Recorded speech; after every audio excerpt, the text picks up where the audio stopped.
Listo, doctor, puede usted empezar. Muy buenas tardes.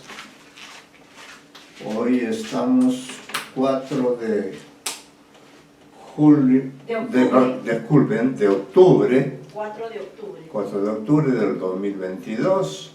Estamos en la tarde de ese día y nos reuniremos con los estudiantes que están matriculados en esta asignatura para tratar el tema que, de acuerdo al sílabo que tenemos aquí a la mano, corresponde a la semana cuarta. Jorge Luis Borges, su trayectoria vital, análisis de algunos de sus relatos de ficciones y el ALE. Ese es el programa que desarrollaremos nosotros con un conjunto de materiales que hemos preparado. Borges es un conocido de todos nosotros, principalmente ustedes, ¿no? Lo admiran mucho. Yo diría, es un escritor no solo argentino, también lo es a nivel hispanoamericano e incluso lo es a nivel mundial, a nivel internacional. Ha sido una de esas grandes figuras que han llenado el territorio de la literatura y todo aquello que rodea la literatura. Ha llenado prácticamente el siglo XX, ¿no? Que es el siglo que estamos estudiando. Precisamente él nace en 1899, el penúltimo año del siglo XIX. Vive desde ese año y recorre el siglo XX, que es el tiempo en el que él hace su vida y su literatura. Él fallece en 1986, es decir, recorrió pues gran parte del siglo XX. En esos años él tiene una vida tan interesante, tan atípica, podríamos decir, que vamos a desarrollar esto a través de una cronología, porque tiene una vida llena de viajes, de eventos, de personajes, de hechos, ¿no?, en los que él participa y que luego en su obra, en su vasta obra escrita, recogerá algunos de estos episodios. Diremos que él ha sido un gran actor de la literatura argentina, pero también una gran estrella en el panorama mundial. Ha sido un autor que debió haber recibido el Premio Nobel de Literatura, ¿no? Principalmente pienso yo, a partir del año 1000, vamos a decir, a partir del 70 en adelante ya Borges había plasmado una obra escrita de muy alta calidad. Sin embargo, eso no se dio y muchas veces le hicieron esa pregunta, ¿no? Le dijeron, don Jorge Luis, ¿por qué cree usted que los académicos del Premio Nobel no le han dado a usted esa magna distinción en el campo de las letras? Y él, en su estilo tan irónico, dijo lo siguiente, dijo, es que esos caballeros tienen sobre mi obra la misma opinión que yo tengo sobre ella, ¿no? Y así salió de una forma pues elegante, sin ningún reproche ni nada por el estilo, porque si bien la Academia Sueca no lo premió en ningún momento, Los lectores lo premiamos, ¿no? Los lectores en la lengua en que él escribió, podríamos decir, creó un lenguaje literario especial en español, pero lleno de términos o de referencias al mundo europeo, ¿no? Que él conoció bastante, al cual viajó en varias oportunidades, como tendremos de ocasión. Adelante, señor Alvarado, el primero en ingresar. Alvarado Vega, siempre anoto en mi cuaderno, está por cierto matriculado, Alvarado Vega, ha ingresado al aula de nuestro curso. Giuseppe, como siempre puntual, como debe ser. Giuseppe.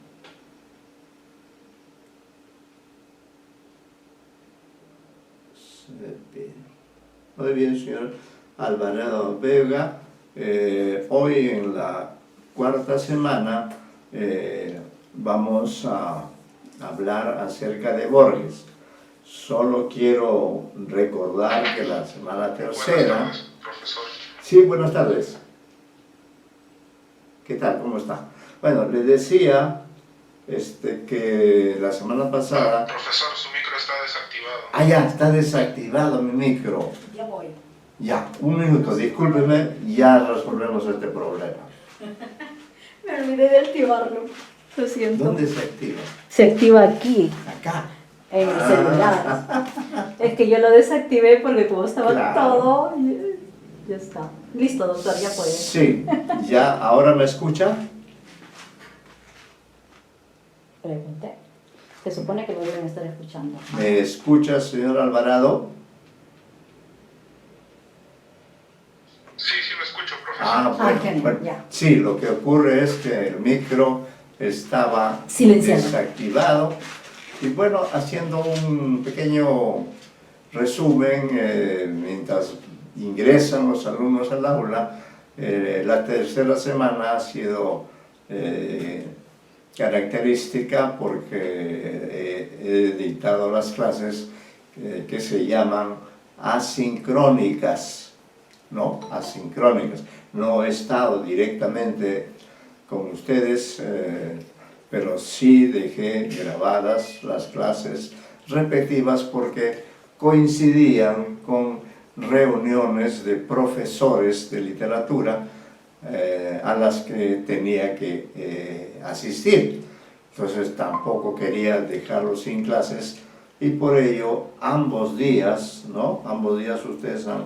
Y en la tercera semana, diríamos, el primer narrador del siglo XX, no cronológicamente, ¿no?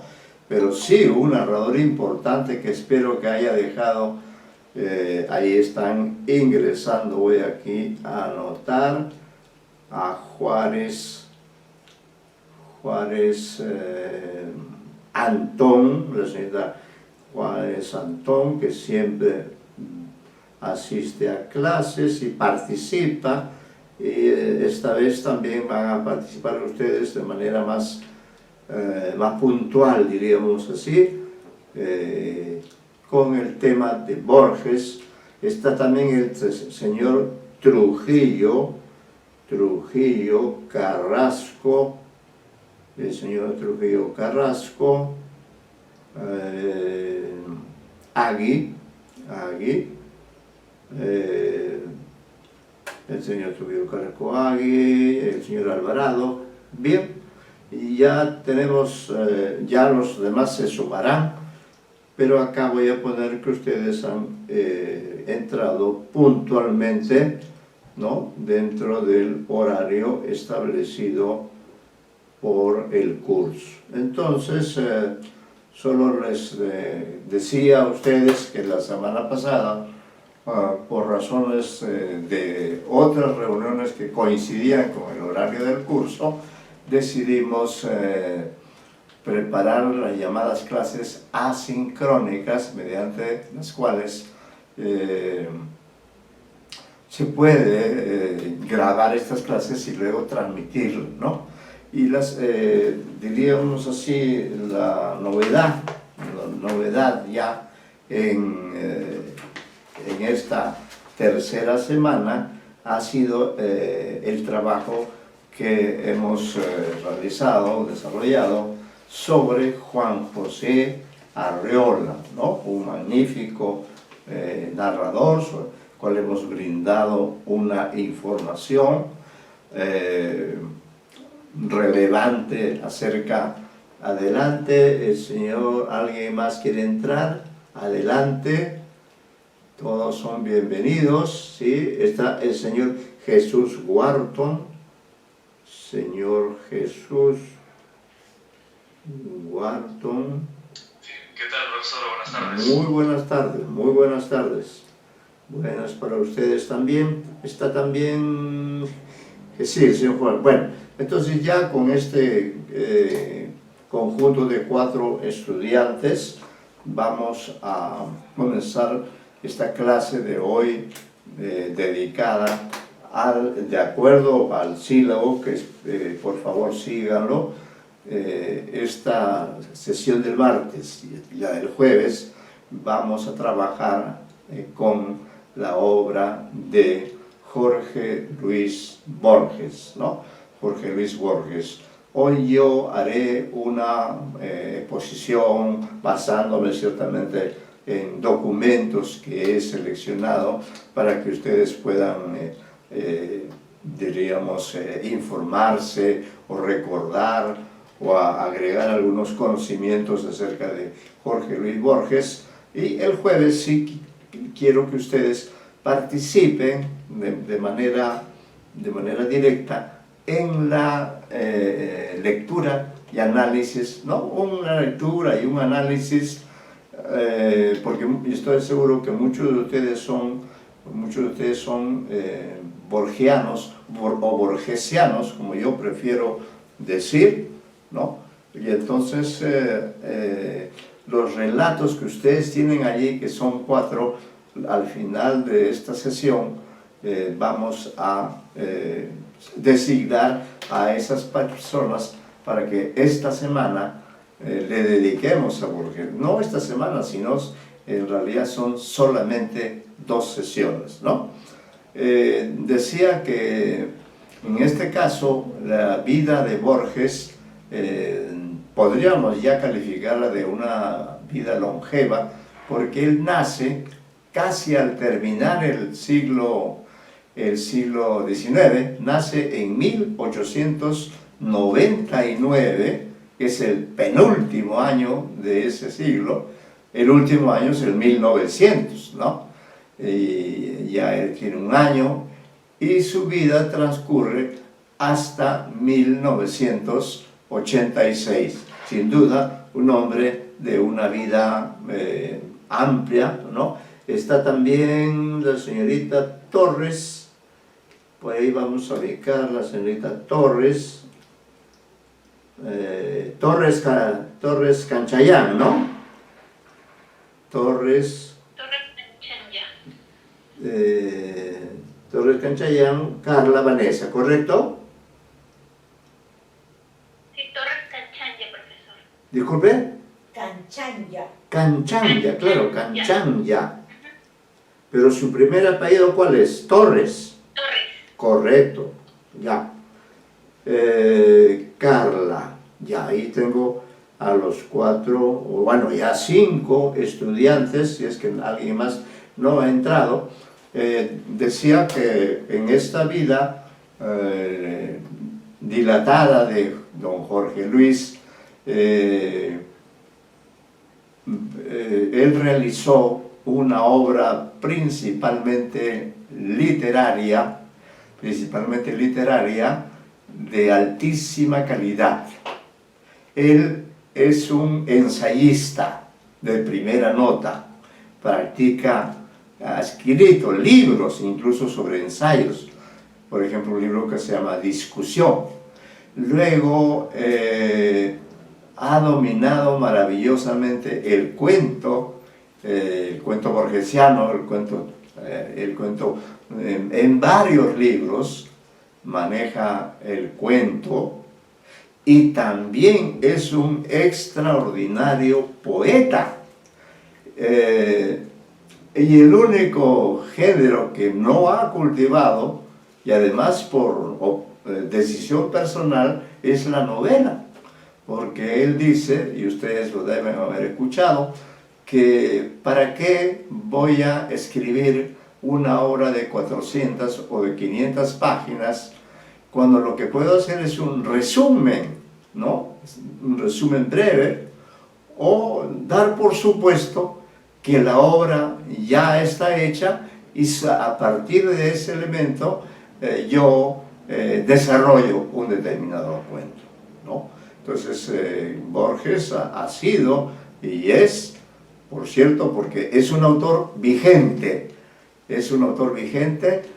ha destacado en el ensayo, ha destacado en el cuento principalmente. Adelante, el señor Minaya Galarza River. Minaya Galarza River, muy bien. Minaya Galarza River. Bueno, y entonces, bueno, decía que la vida de Jorge Luis Borges ha sido muy variada, muy intensa, muy viajera. Él ha sido un autor muy viajero y por eso nos hemos permitido preparar una cronología de hechos que ustedes tienen además en ese material, pero vamos a comenzar por allí porque todos estos episodios de hecho nos van a dar un perfil de este personaje tan curioso, tan viajero, tan genial que fue Borges, ¿no? Y esa genialidad creo que es producto de esa vida intensa que él tuvo, una vida en parte podríamos decir atípica, porque aunque nació en Buenos Aires, sus primeros años transcurrieron en Europa, ¿no? En Europa, en fin, lo vamos a ver a través de la cronología. Entonces, en 1899, el 24 de agosto, nace en Buenos Aires, Argentina, en la calle Tucumán, Jorge Francisco Isidoro Luis Borges. Sus padres son Guillermo Borges y Leonor Acevedo, sin duda argentinos, y sus abuelos paternos son Francisco Borges y Frances Haslam, los maternos, ¿no? Isidoro y Leonor. Bueno, entonces los maternos son, disculpe, Isidoro Acevedo y Leonor Juárez. Bueno, ahí están estos, él disfrutó de estos abuelos, y con su abuela materna, que es Frances Haslam, aprenderá el inglés siendo niño. A la vez que aprendía el español, con la abuela aprendía el inglés.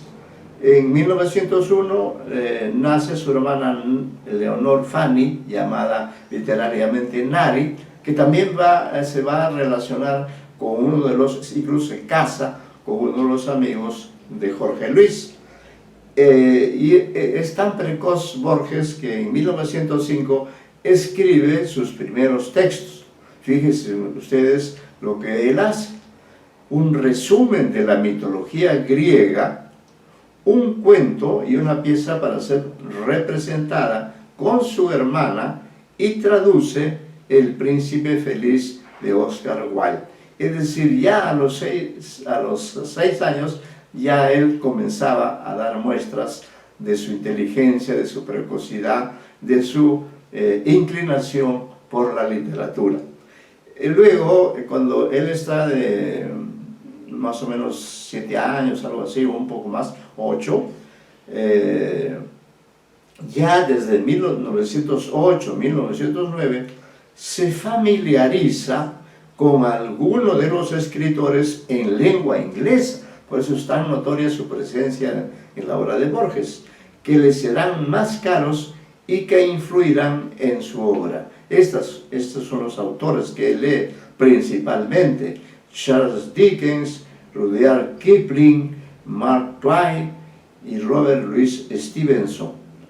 De esta época serán también sus lecturas de los hermanos Grimm, Las Mil y una Noches, el poema de Meo Cid y el ingenioso Don Quijote de la Mancha. Es decir, ya en esta edad temprana, apenas está por los 9, 10 años, ya se está conociendo él la literatura inglesa y también la literatura en lengua española, como que lee nada menos que el poema de Meo Cid y el ingenioso Don Quijote de la Mancha.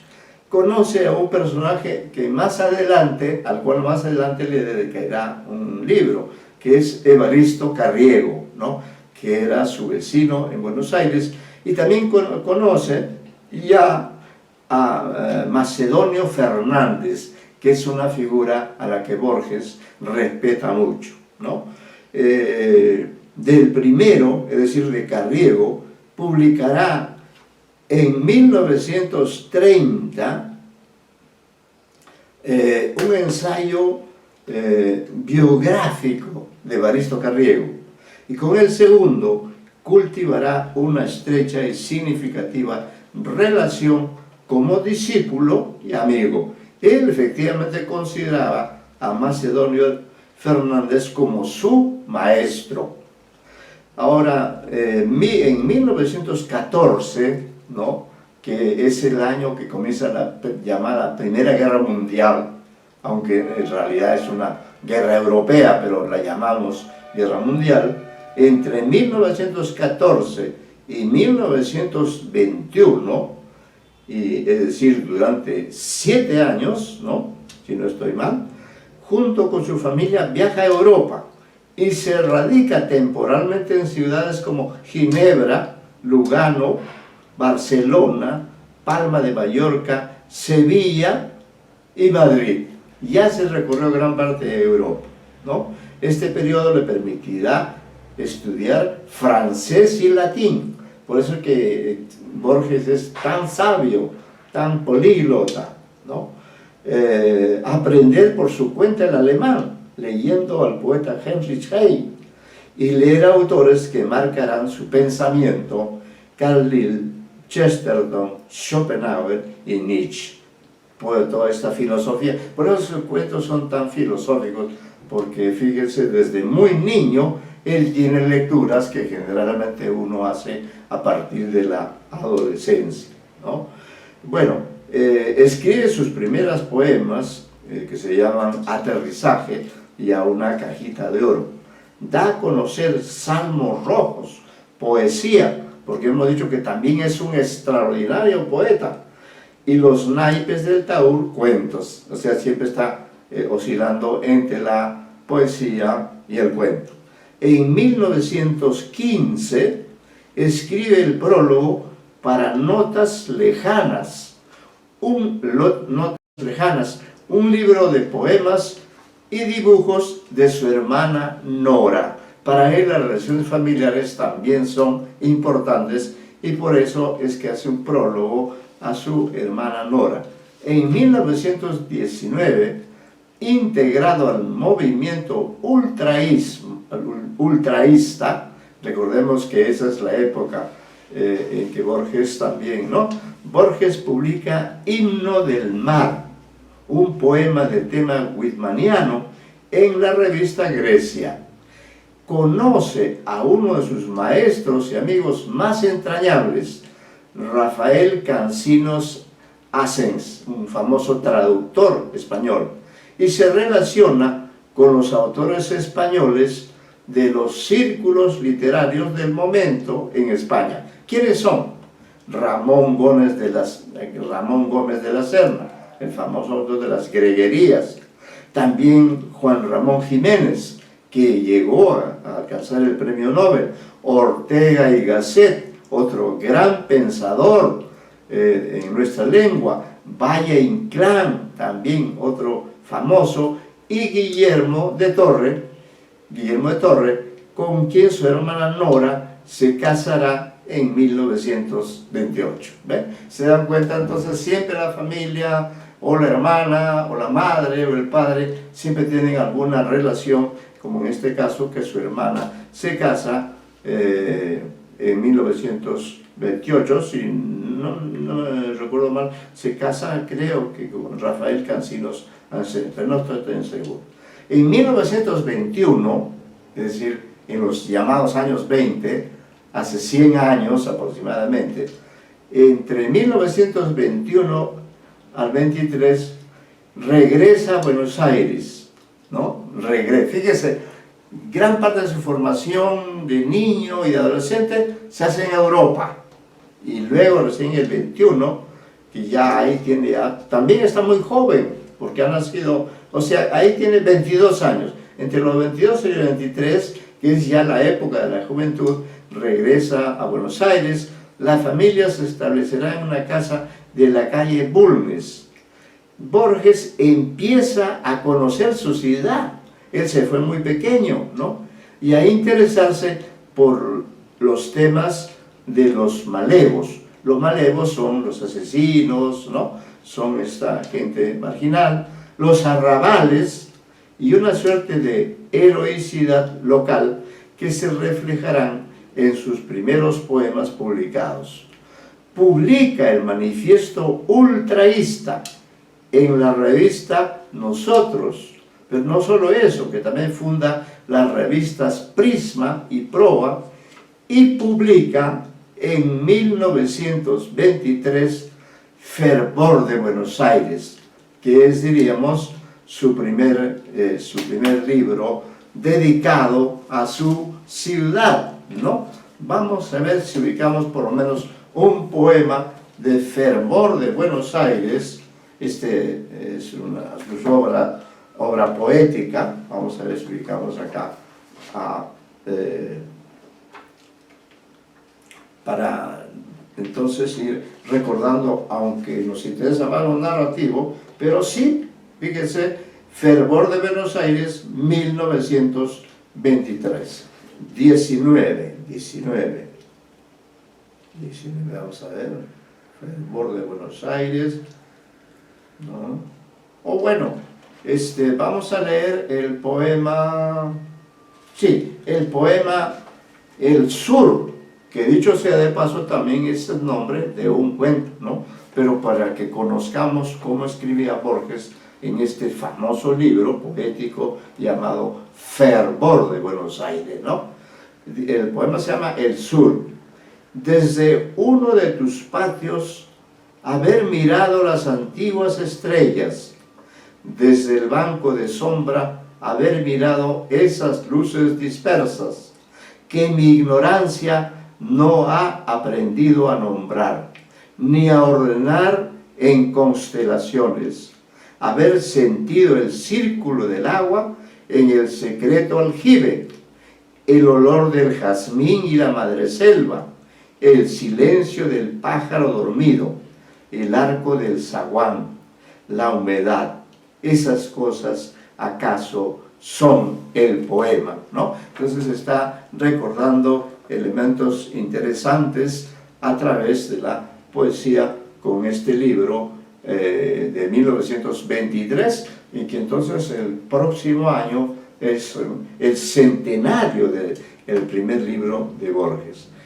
Pero la familia, sabe Dios por qué razones, supongo yo que es una familia muy solvente, vuelve a viajar a Europa y vivirán sucesivamente en Ginebra, Barcelona, Valencia y Madrid.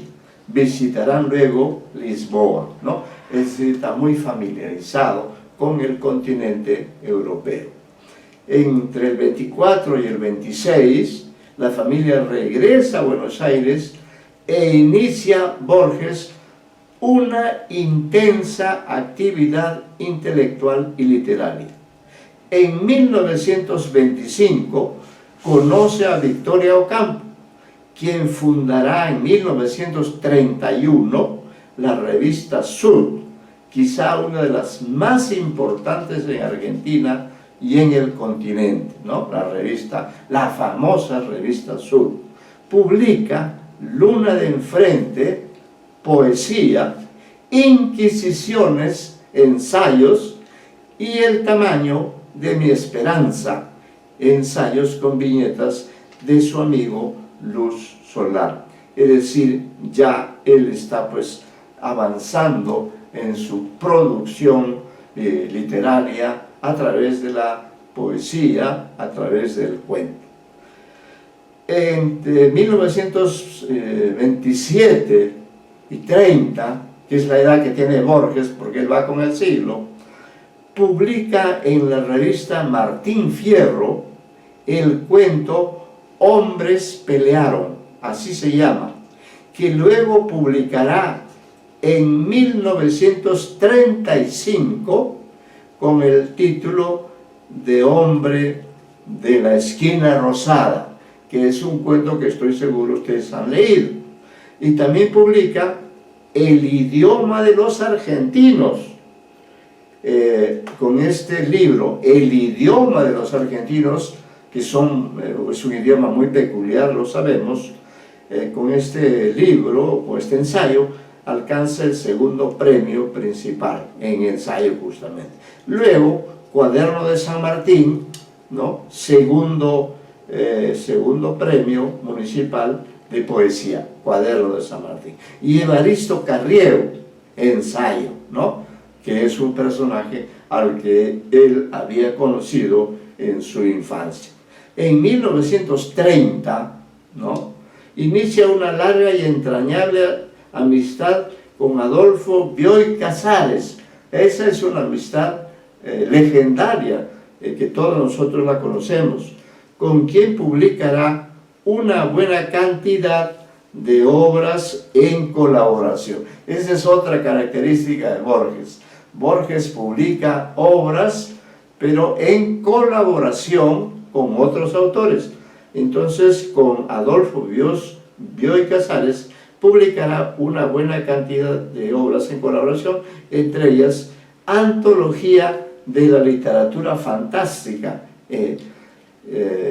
Luego, en 1940, con Silvina Campo, Antología Poética Argentina, 1941 con Silvina Ocampo, 6 problemas para don Isidro Parodi, 1942, bajo el seudónimo de H. Bustos Domecq, Prosa y verso de Quevedo, 1948, cuentos breves y extraordinarios. Yo recuerdo haber tenido esa antología y que se ha desaparecido. Libro del cielo y del infierno, 1960.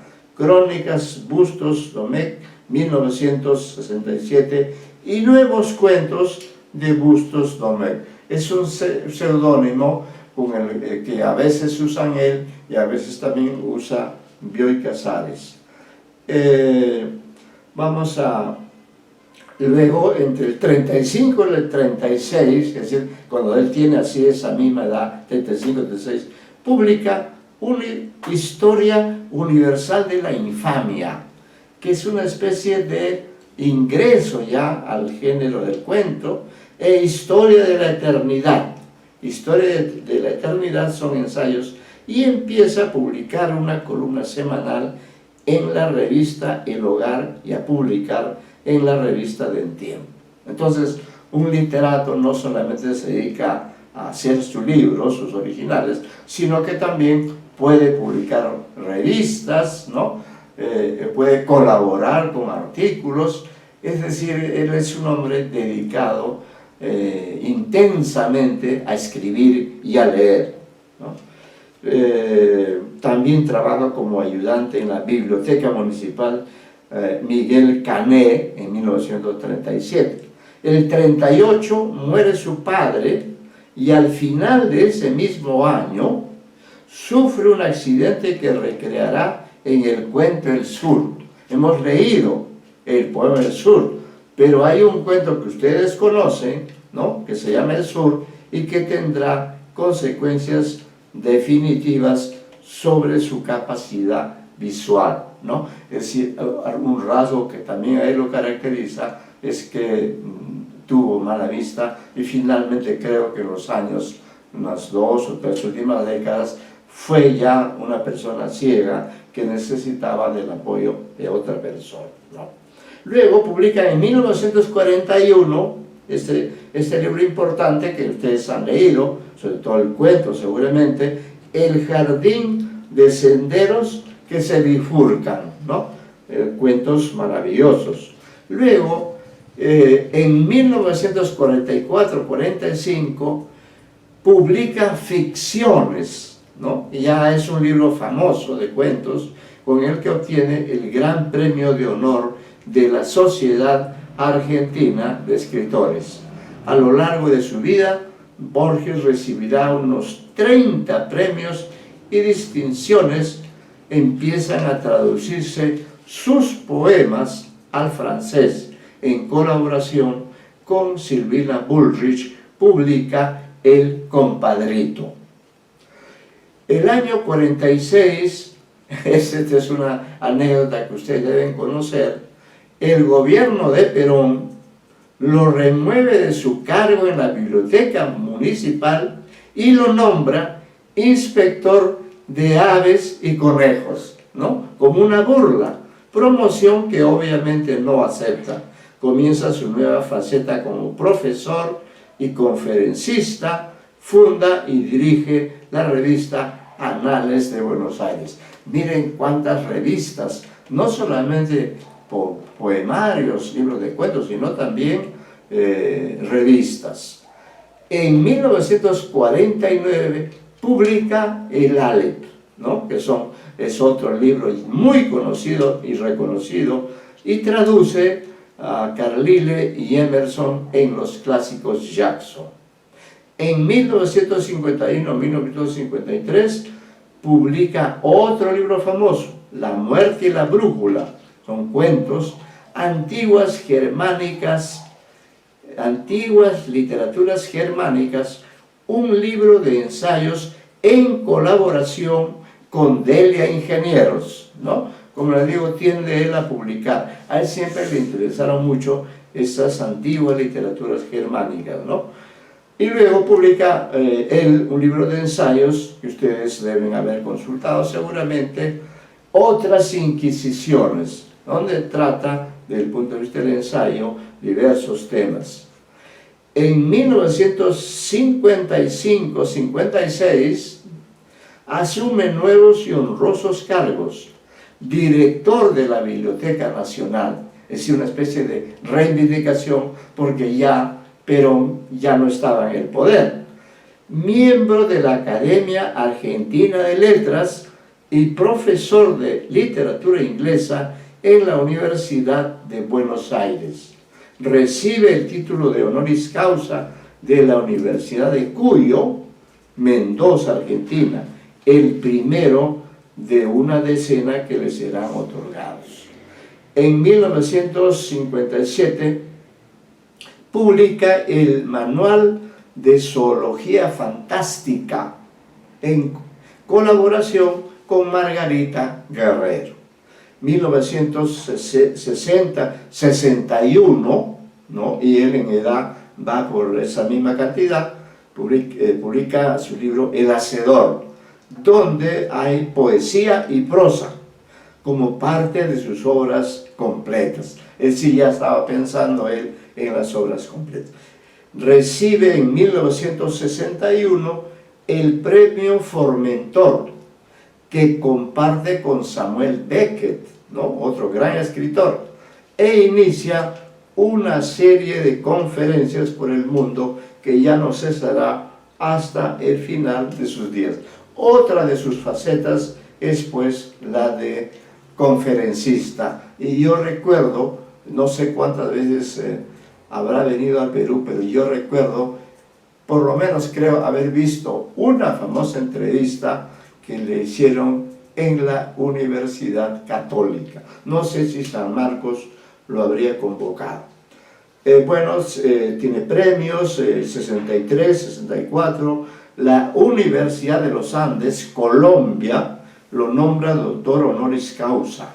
Viaja invitado para dar conferencia a una serie de países principalmente europeos. En 1967, él tiene 68 años, publica con Margarita Guerrero el libro de los seres imaginarios, antes conocido como Manual de Zoología Fantástica. Lo fantástico siempre a él le ha atraído mucho, ¿no? También publica una introducción a la literatura norteamericana en colaboración con Esther Semboraín y Para las 6 cuerdas.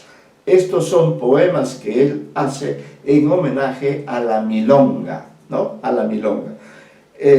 Ahí ocurre su primer matrimonio, ya fíjese, mayorcito él, se casa con Elsa Stete Miriam, de quien se divorciará en 1970, ya él tiene 70, 71 años, ¿no?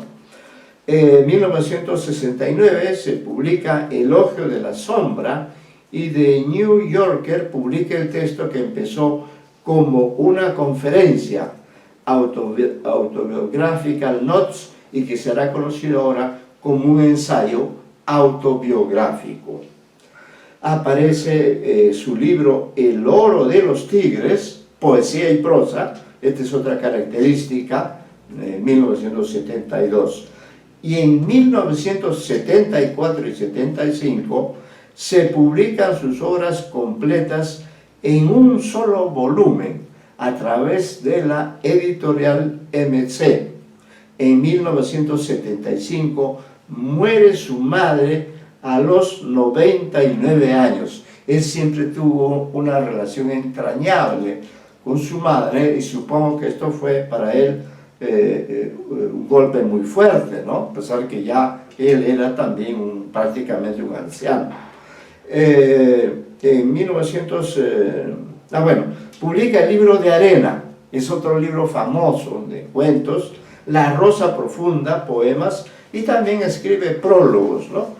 En 1976 se publican sus libros La Moneda de Hierro, poemas, que es el budismo, ensayo, en colaboración con Alicia Jurado, e Historia de la Noche, poemas, dedicado a María Kodama. 1978 vuelve a Colombia, donde le entregan las llaves de Bogotá. Publica en colaboración con María Kodama, ¿no?, breve antología anglosajona. En 1979, MC, la editorial con la que él trabajó mucho tiempo, publica obras completas en colaboración y aparece la recopilación de conferencias Borges Oral. En 1981-82 publica La Cifra, prosas y poemas, y 9 ensayos dantescos. 1985 publica su último libro, Los Conjurados, que es un libro de poemas. Viaja a Ginebra acompañado por María Kodama. Fijan su residencia allí en la BB. Y en 1986 se casa con María Kodama, su compañera de sus últimos años, el 26 de abril, y Borges muere el 14 de junio en Ginebra y es enterrado en un cementerio que queda en ese país, ¿no? Como vemos, un hombre de muchísima producción escrita y de obras publicadas, poesía, libros que mezclan el ensayo con la poesía, ensayos, cuentos, poemas, conferencias que da muchas veces, ¿no? Ahora quiero compartir con ustedes esta suerte de semblanza, ya no es simplemente una cronología, sino una especie de acercamiento, de aproximación. Creo que Teodosio Fernández, que es quien firma este texto dedicado a Borges, conoce mucho, y sobre todo, si lo siguen con atención, ustedes se forjarán una idea de la identidad literaria y humana de Borges, ¿no? Por eso comienzo el artículo, pero antes quisiera yo adelantarme en este sentido, antes de comenzar con este texto que tengo aquí, y que ustedes también lo tienen. Tenemos 4 relatos, ustedes lo tienen. ¿Me podrían decir cuáles son los relatos que ustedes tienen, que se les ha escaneado especialmente?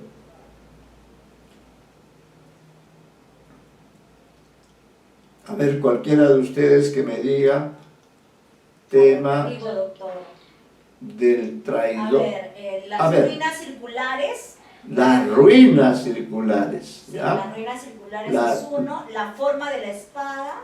Ya, las ruinas circulares, la forma de la espada y tema del traidor y el héroe. Y del La héroe. muerte.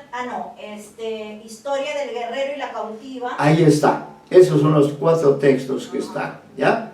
Entonces, como la semana de clases seguimos, el último es Historia del guerrero y la cautiva, ¿no? Sí, la historia del guerrero y la cautiva. Ya. Está en su libro. Sí, estos cuentos están en ficciones o en el Aleph, en uno de esos dos, ¿ya? Entonces, como son 4 relatos, ¿no? Pediremos a 4 estudiantes para que hagan un pequeño análisis, ¿no?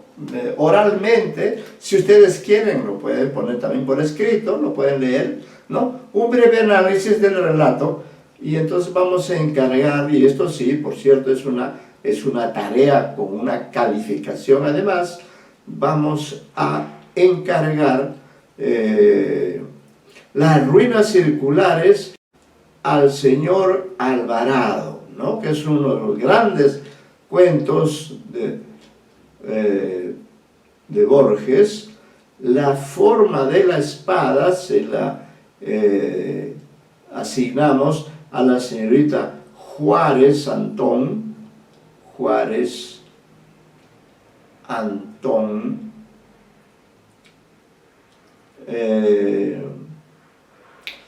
Tema del traidor y del héroe, vamos a encargarle al señor Trujillo, ¿no? Al señor Trujillo, e historia del guerrero y la cautiva al señor Wharton.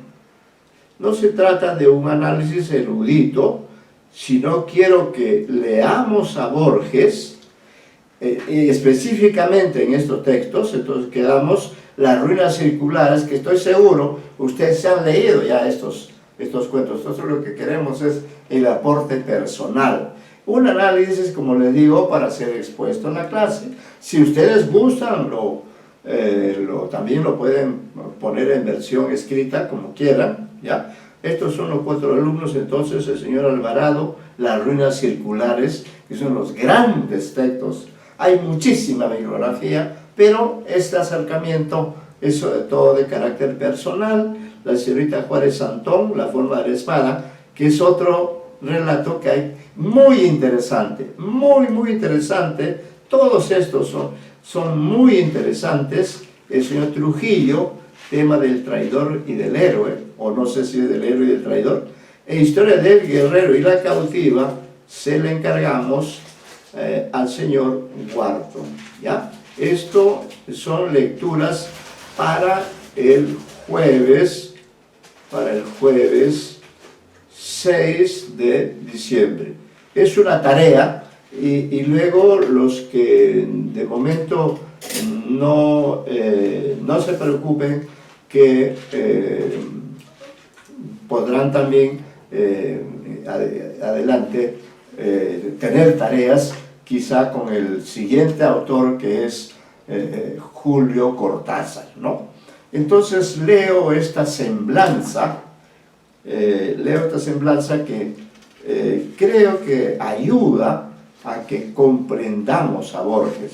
Ustedes tienen el texto, se les subió ya con antelación, de manera que pueden seguir la lectura y traten ustedes, o en todo caso digo yo, este señor Teodosio Fernández hace una buena aproximación crítica y nos permite, creo, podría ser incluso válido utilizar este material para esos análisis que tendremos para el día jueves. Bien, dice: la trayectoria literaria de Jorge Luis Borges, Buenos Aires 1899, Ginebra 1986, se inició con una breve etapa vanguardista, cuyas primeras manifestaciones estuvieron ligadas a los intentos de renovación que desde fines de 1918 algunos jóvenes españoles, con el apoyo de Rafael Cansino Assens, trataron de concretar en el ultraísmo, un proyecto impreciso en el que encontraban eco tanto el exaltado dinamismo futurismo como el activismo agresivo y escandaloso del dadaísmo, o la pretensión de crear un arte autónomo de cubistas y creacionistas, ¿no? Como vemos, su presencia inicial en la literatura es en España y unido a uno de esos movimientos de vanguardia que es el ultraísmo. Comentando esta misma etapa, dice: Borges, que había pasado en Ginebra la mayor parte del tiempo que duró la guerra europea, aportó sus primeros poemas, traducciones de los expresionistas alemanes que había leído en Suiza, y la lucidez de sus reflexiones, pues él fue sin duda el más capaz de definir las propuestas de un movimiento que pretendía captar la vida en su constante transformación y que hizo de la metáfora el elemento fundamental de la poesía. Precisó esa significación antes y después de su regreso a Buenos Aires, a donde a partir de 1921 acaudilló la rebelión contra el modernismo, personificado en Leopoldo Lugones, y contra las diversas orientaciones postmodernistas de la literatura argentina, ¿no? Esto quiero recordar que él tuvo una actitud de rebeldía en contra de este gran escritor Leopoldo Lugones, siendo Borges muy joven. Leopoldo Lugones era mayor, pertenecía al modernista, pero pasados los años he tenido oportunidad de saber que luego Borges llegó a reconocer, ¿no? Llegó a reconocer el talento de Leopoldo Lugones, que es un escritor del que hablamos en el otro curso de literatura del siglo XIX. Dice: mientras difundía el credo ultraísta en las revistas Murales, Prisma, 1921-1922, y Proa, Primera Época, 1922-1923, el impacto emocional del reencuentro con la ciudad de su infancia condicionaba en otro sentido su actividad creadora. Aunque no faltaban los rescatados de la etapa española y aún mostraran huellas de la experiencia vanguardista, los poemas reunidos en Fervor de Buenos Aires, 1923, preferían la eficacia a la sorpresa y las imágenes agresivas dejaban paso a un lenguaje de apariencia sencilla, apto para la expresión de inquietudes metafísicas antes apenas esbozadas. Calles y plazas, patios con aljibes y atardeceres de arrabal motivaban el pensativo sentir del espectador solitario de una ciudad de casas bajas que se diluían en los campos próximos. Un tono íntimo de emoción contenida dominaba en aquellos poemas cuyo tema fundamental parecía ser la meditación sobre el tiempo y también sobre la soledad y la muerte. Dos libros posteriores confirmaron el alejamiento de la vanguardia.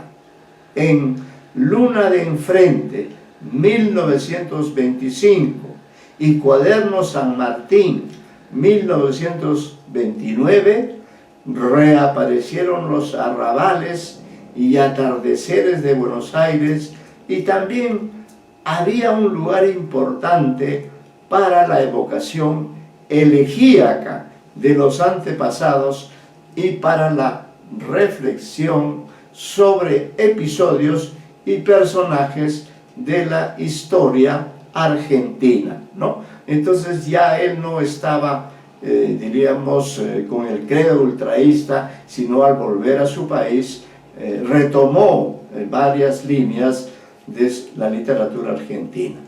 Dice, si los versos de Borges poco o nada tenían ya que ver con el ultraísmo, algunas declaraciones suyas confirmaron pronto lo lejos que se sentía de aquella equivocación inicial, al menos desde que en el número tercero y último de Proa, julio de 1923, al presentar a Macedonio Fernández, uno de sus maestros, se pronunciase abiertamente en contra de la lírica de términos geometrales, ¿no?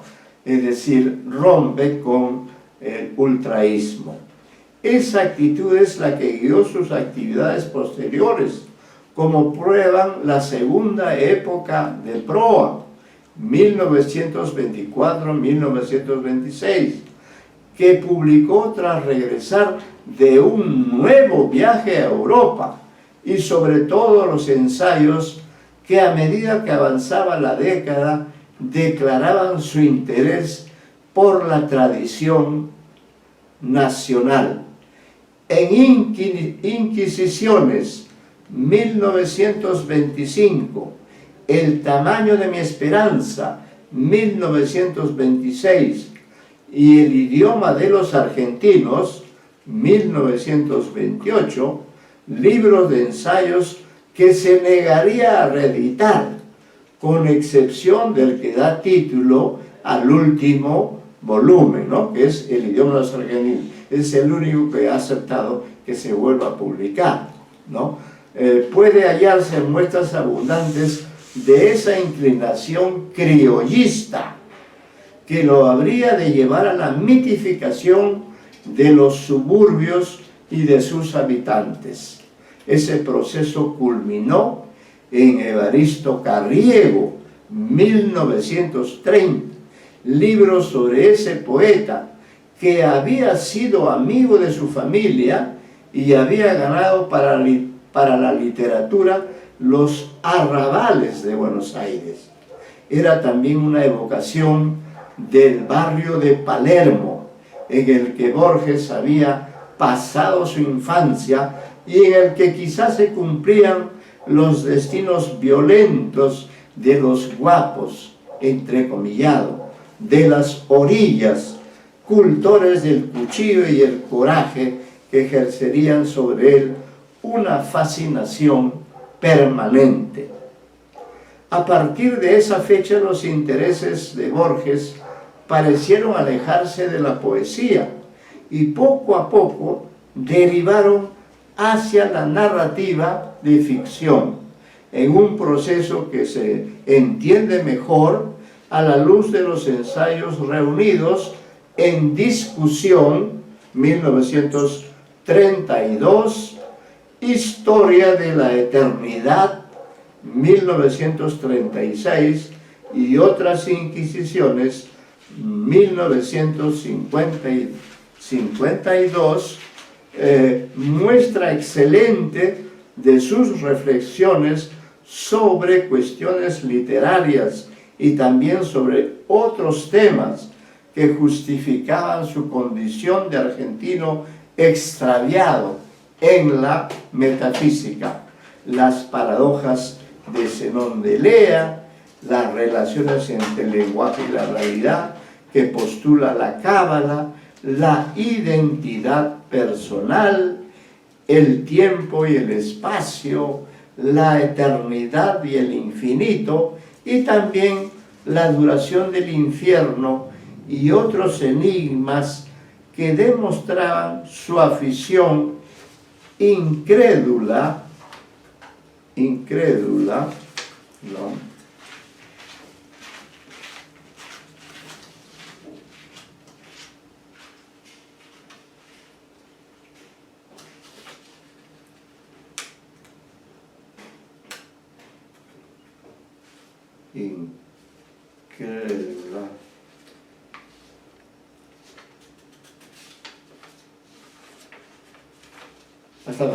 Estaba bien, ¿no? Incrédula y persistente, según declaraba en el prólogo a Discusión, por las dificultades teológicas.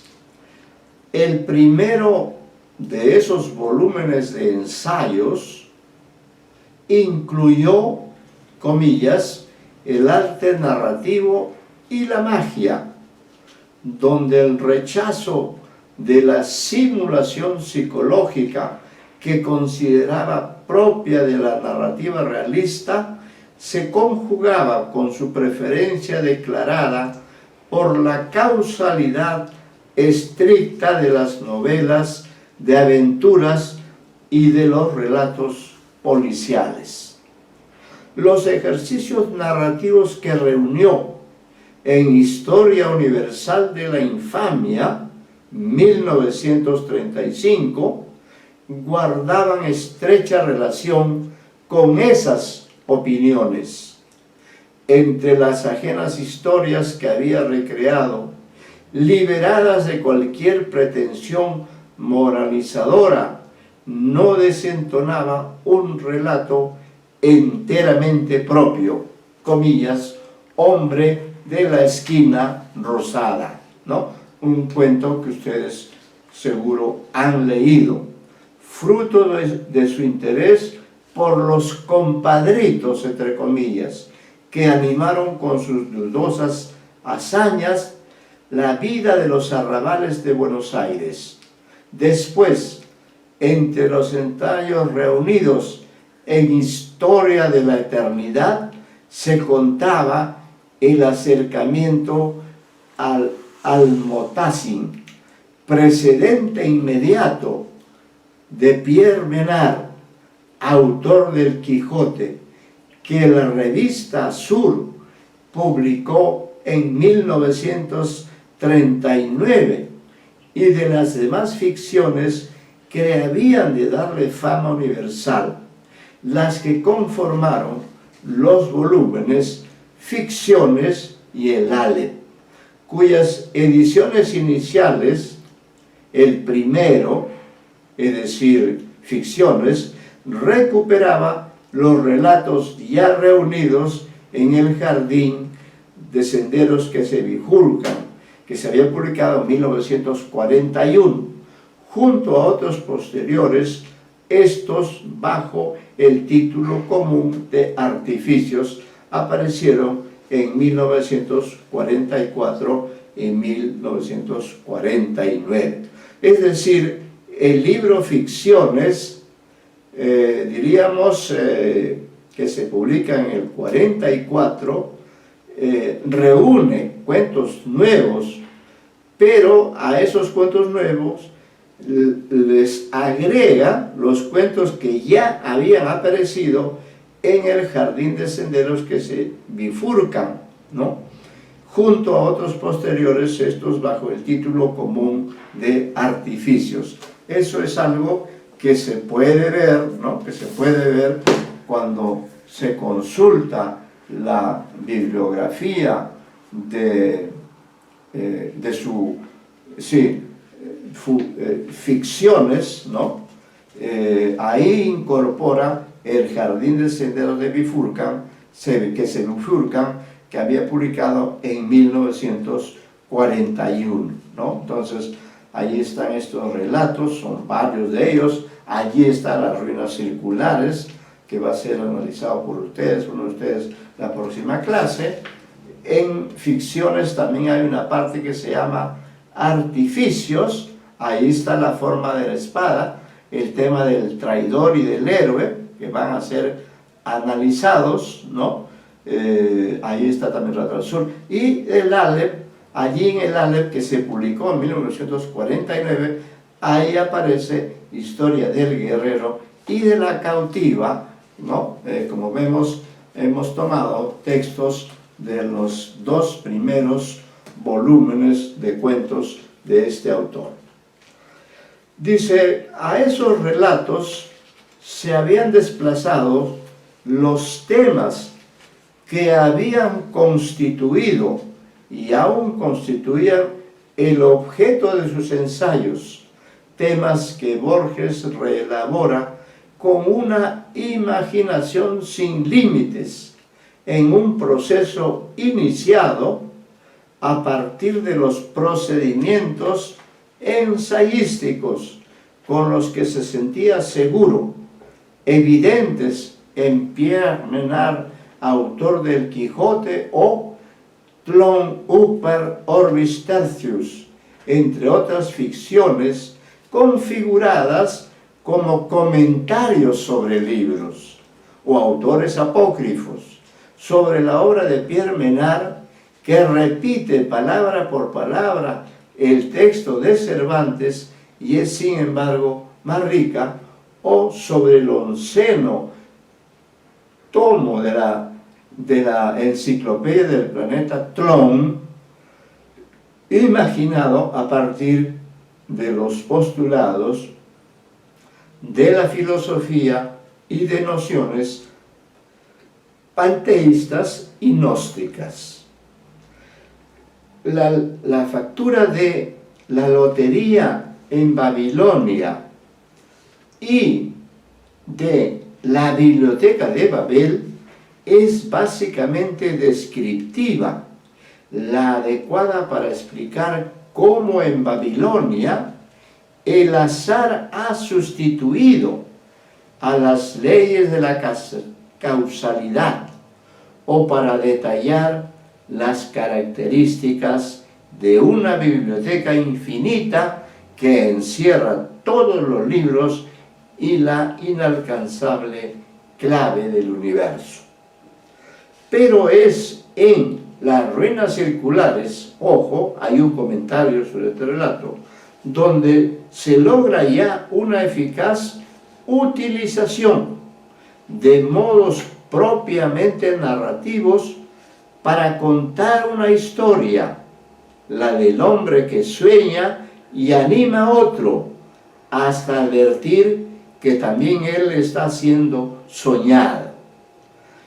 Este relato, Las ruinas circulares, inspirada directamente en postulados que muestran las preferencias de Borges por la riqueza imaginativa de las diversas doctrinas que descreen de la realidad o la cuestionan. Ahí entonces hay algunas ideas acerca de las ruinas circulares. Desde luego, el proceso señalado no está libre de vacilaciones y además una misma ficción puede conjugar opciones diversas en, comillas, el jardín de senderos que se bifurcan, cerramos comillas, se describe y comenta la novela del mismo título, escrita por Sui Pen, donde se ha sustituido el tiempo absoluto y uniforme por otro que se multiplica en infinitas series temporales, sin perjuicio para la sucesión estrictamente causal de los acontecimientos propios de un relato policial o de espionaje. Esos procedimientos se revelaron extraordinariamente fructíferos, como demuestran relatos posteriores, comillas, Funes el Memorioso, que sin duda han leído, analiza las consecuencias de poseer una memoria infalible y de percibir la infinita multiplicidad del universo, la inmortalidad, la doctrina de los ciclos y el panteísmo confluyen en, comillas, el inmortal. La predestinación parece inspirar el desarrollo del muerto y la posibilidad de que el pasado sea modificable se aborda en la otra muerte, en Masuns, el inmortal y la forma de la espada, que también es un relato que va a ser analizado por ustedes. Proponen tal vez que el presente y el pasado de cada hombre son una realidad imaginada o verbal. Algunos privilegiados obtienen en un instante la revelación de su destino, como en, comillas, biografía de Tadeo Isidoro Cruz, 1829-1874. Así se llama ese texto. Ideas, teorías o intuiciones múltiples recogidas de textos filosóficos o literarios se conjugaban y sometían a una minuciosa elaboración que ponía las reflexiones del narrador al servicio del relato, configurado como una intriga que conducía a un final sorprendente o como el planteamiento de un enigma en ocasiones de factura policial, como en, comillas, La muerte y la brújula, cuya solución no siempre se conseguía. La pluralidad de significados generaba la ambigüedad en algunos casos y en otros el secreto permanecía inaccesible, suscitando distintas y aún contrapuestas interpretaciones. En esas ficciones se pudo encontrar parábolas o alegorías de un universo caótico y absurdo en el que el hombre vaga trágicamente perdido, y también la formulación de una teoría sobre las posibilidades del conocimiento y un simple juego intelectual. Los escenarios imprecisos, los pasados a veces remotos, las referencias abundantes a sueños y espejos, así como las historias que simulaban reflejos, simetrías, bifurcaciones y laberintos, permitían a veces percibir en esos relatos un universo de pesadilla, lo que consagró a su autor como un maestro de la literatura fantástica. Algunos cuentos de ficciones, se vuelve a citar La forma de la espada y tema del traidor y del héroe, habían anticipado la intuición de formas que se oponen, se anulan o se repiten, intuición que se concretó con mayor nitidez en Los teólogos, Historia del guerrero y la cautiva, texto que también va a ser motivo de una reflexión, y otros relatos posteriores.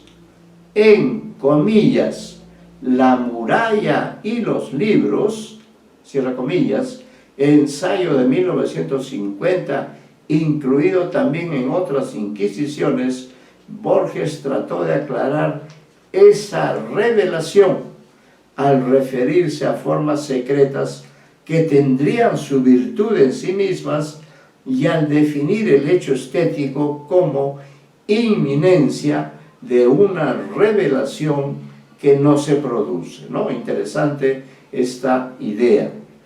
Como para ilustrar esa propuesta, en El fin, que es otro relato famoso de él, la muerte del gaucho Martín Fierro es como esa hora de la tarde en que, comillas, la llanura está por decir algo, nunca lo dice, o tal vez lo dice y no lo entendemos, pero es intraducible como una música. Ahí cierro las comillas.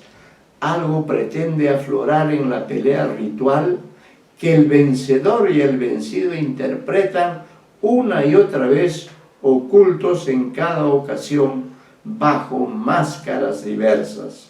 Los relatos incluidos en Ficciones y el Aleph permiten entrever así la búsqueda que llevó a Borges desde la conciencia de las limitaciones del lenguaje para dar cuenta de la realidad hasta la presentación de acercarse a los misterios a través de la literatura.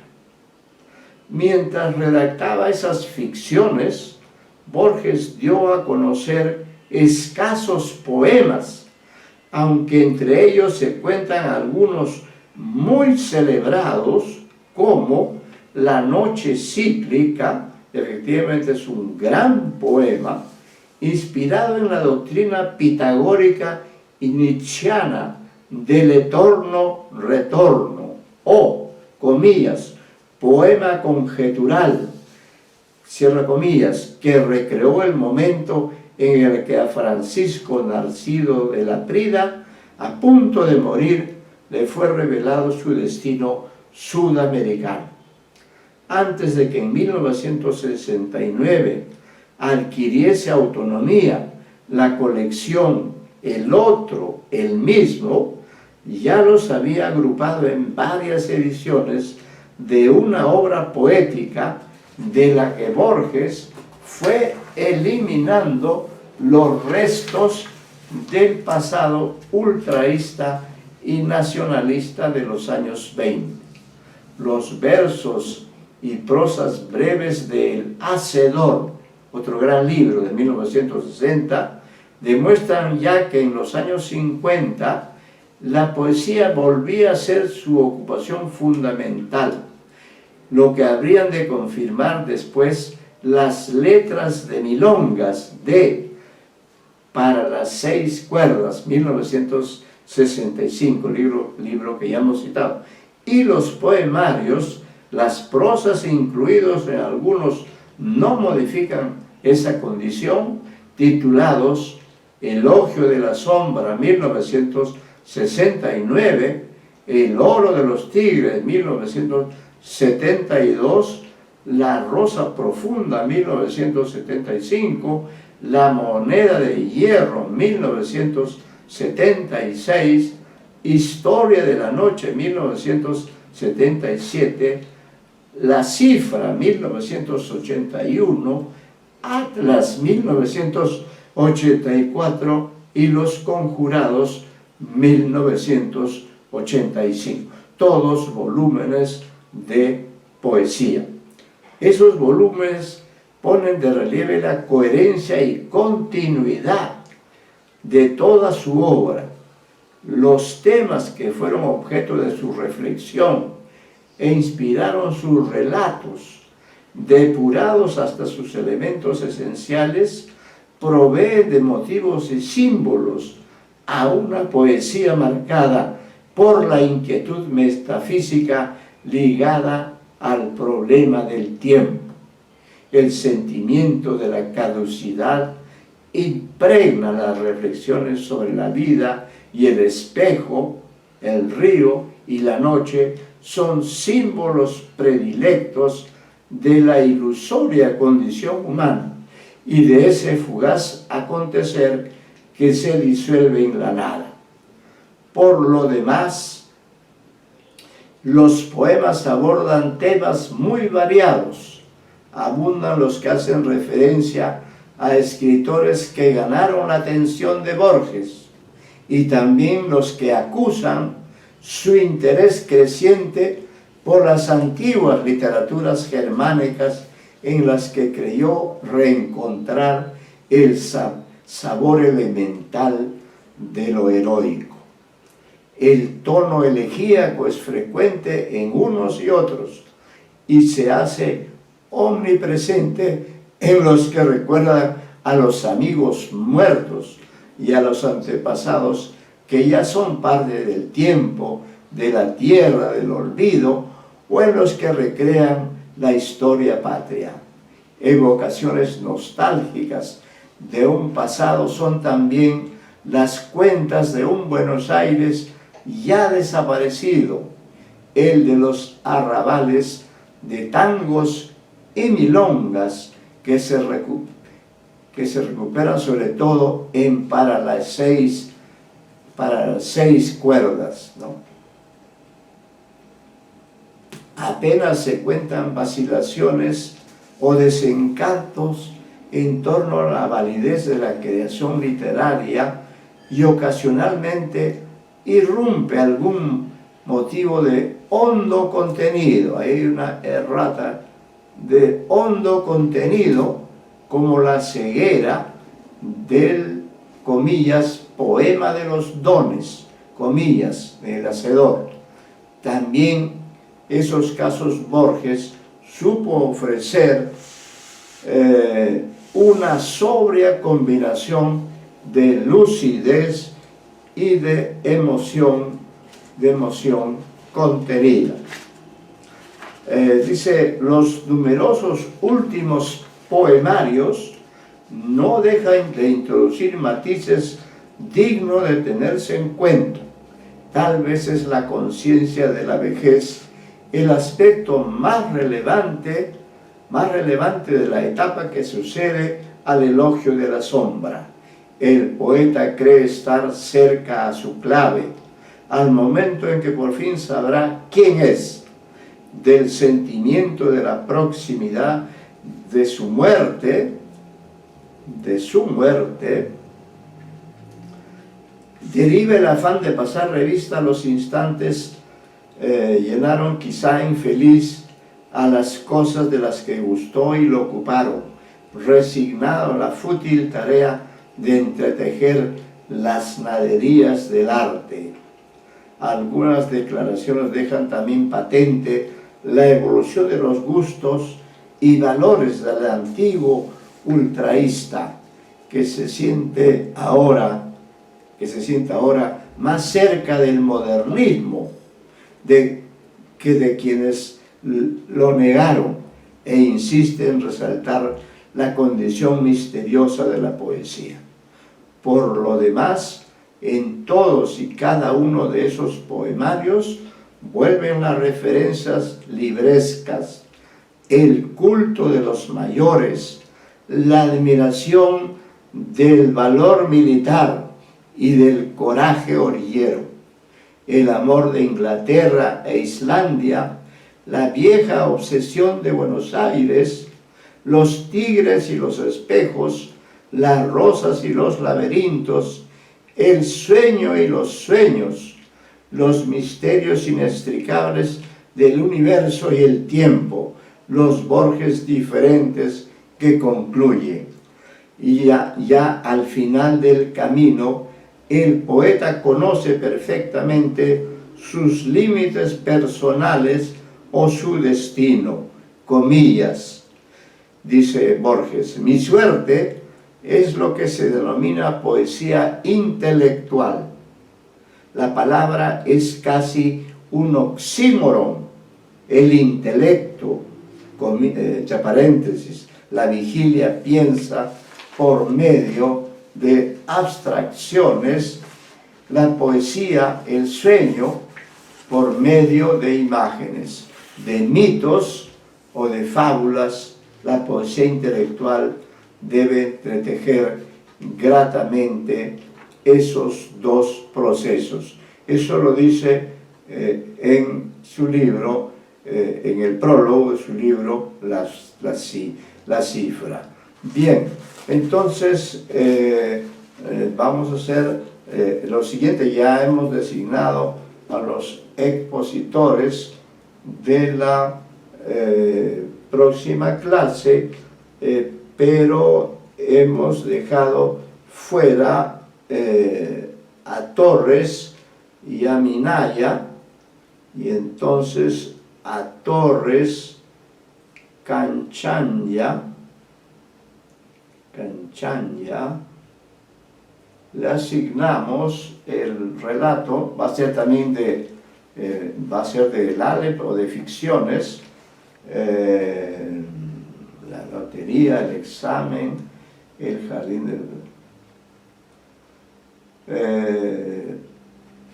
a ver, 3 versiones de Judas para Torres Canchanya. 3 versiones de Judas.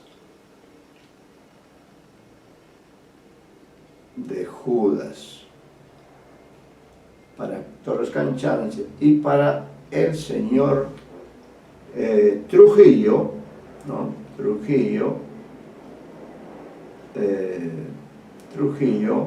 le asignamos el relato, ya que se ha mencionado el tema, el fin, ¿ya? Entonces, los 6 alumnos que han participado en la clase de hoy tienen todos ellos sendas tareas, y si alguno, creo que sí, todos tienen a Rivera Alberto Minaya, ¿no? Minaya. Bueno, entonces estos análisis que Minaya tampoco no lo había considerado, o sea, hay 7 alumnos en realidad. A Minaya le asignaremos, todos son relatos muy simpáticos. El inmortal. Bueno, a él le vamos a asignar entonces Enma Sums, ¿ya? Enma Sums. Estos relatos ustedes, aparte de los que ya están, que son los 4 primeros, ¿no? En el caso de los alumnos a los que se les ha asignado a Torres, Trujillo y Minaya, ellos tendrán que buscar las versiones, que son fáciles de conseguir. Pueden estar incluso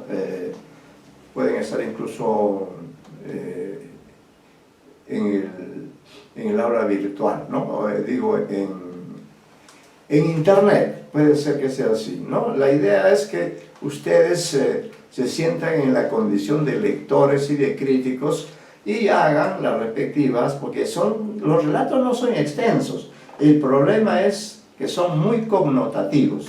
Traten entonces, en lo posible, de dar cuenta de esas connotaciones, ¿ya? Bien, nos quedamos aquí en este momento, porque voy a continuar con otro curso inmediatamente después, y los espero.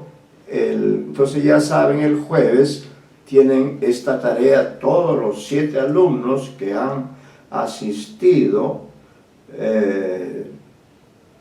tienen cada uno sus tareas que se desarrollarán en el transcurso de la clase del jueves. Entonces los espero a ustedes, yo ese día en calidad de oyente, ¿no? No hemos terminado la separata, pero ustedes la pueden leer completa. Quedamos así. con todos ustedes. Muy buenas tardes, y en la próxima pues esperamos que ustedes desarrollen esa pequeña tarea, pequeña gran tarea, que es la de leer y analizar algo. Pueden usar cualquier método, el método que ustedes quieran o la manera. Lo importante es que no se enriquezcan a todos los lectores. Muchas gracias, muy buenas tardes. Profesor.